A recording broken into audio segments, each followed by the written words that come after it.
You ask Tiger to solve. This deals with linear equations with one unknown.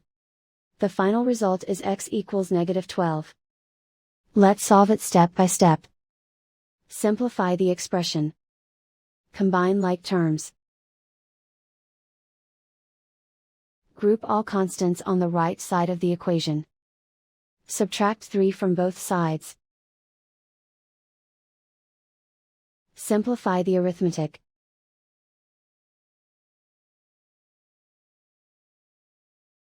Isolate the x. Multiply both sides by inverse fraction 4/1.